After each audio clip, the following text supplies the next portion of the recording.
आगे के नियम में ग्रामर कहता है कि अगर इच ही आपके वाक्य का सब्जेक्ट हो, इच, तो वर्ब सिंगुलर होगा।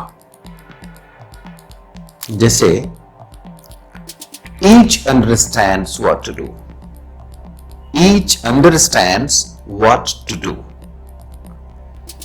या each has his own limitation, each has his own limitation.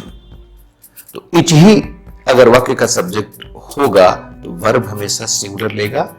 ये आपके सामने एक नियम रखा गया। इसके आगे के नियम में फिर ग्रामर कहता है कि अगर इधर आपका सब्जेक्ट हो, वाक्य का सब्जेक्ट हो, इधर डायरेक्टली सब्जेक्ट हो, तो फिर यहां भी हम सिंगुलर वर्ब का ही प्रयोग करेंगे। क्यों? सिंगुलर वर्ब का प्रयोग करेंगे तो वर्ब डिटरमाइन करता है कि यह सब्जेक्ट सिंगुलर है। जैसे इस एग्जांपल में दे रहा हूं कि there are two suggestions, there are two suggestions and either is acceptable. There are two suggestions and either is acceptable. फिर उसी तरह से ग्रामर आगे के नियम में कहता है कि अगर नीदर ही सब्जेक्ट हो वाक्य का directly without taking any support from anything, अगर ये डायरेक्टली सब्जेक्ट होता है तो ऐसी स्थिति में हम सिंगुलर वर्ब का प्रयोग इसके साथ करेंगे। जैसे there are two topics and neither is debatable, neither is debatable। तो each, either, neither तीनों जब सब्जेक्ट हुए हैं वाक्य के तो तीनों के साथ हमने एक समानता पाई, वो ये कि हमेशा अपने साथ सिंगुलर वर्ब लेते हैं। आपको भी ध्यान रखना है कि इनके साथ जब कभी आप इनको डायरेक्टली सब्जेक्ट बनाएं तो सिंगुलर वर्ब का ही प्रयोग करें। सब्जेक्ट वर्ब एग्रीमेंट के जिस नियम की चर्चा हमें करनी है, वो नियम कहता है कि अगर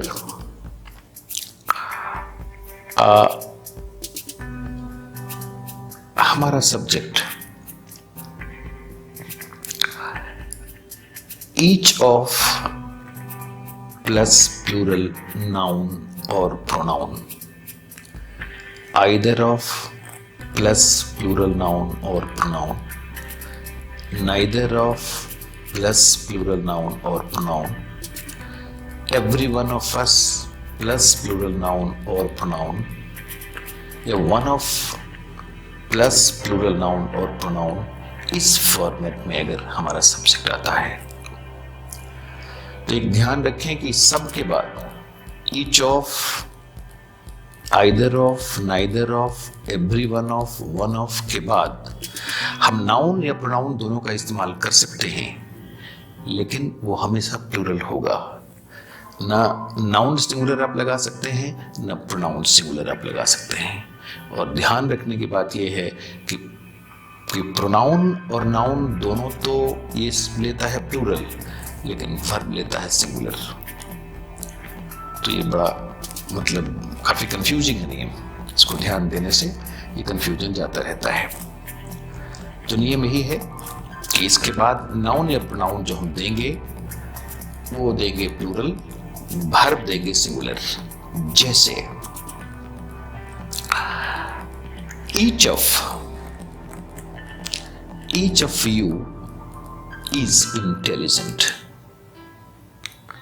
each of you, अब each of you are intelligent नहीं, each of you is intelligent, each of them is innocent, every one of us everyone of us is responsible. One of them has been caught. One of them was there. तो ये इशारा हमने आपके सामने रखा. Each of, either of, neither of, every one of के बाद हमने प्रोनाउन प्लूरल रखा है. नाउन भी कुछ आपके सामने रख रहा हूं. Each of the girls, either of the boys, neither of the students.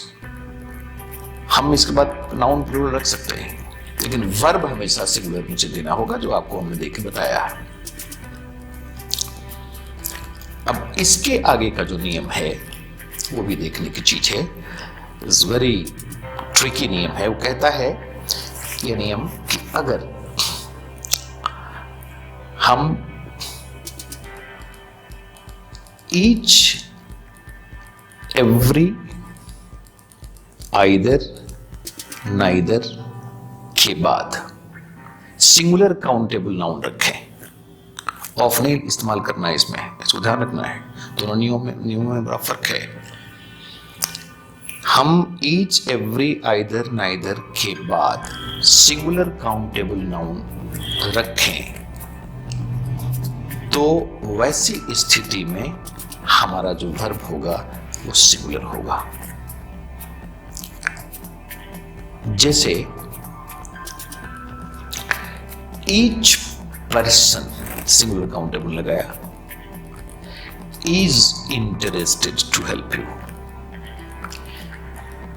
Every student is laborious. Either road goes to Connaught Place. Neither problem is difficult.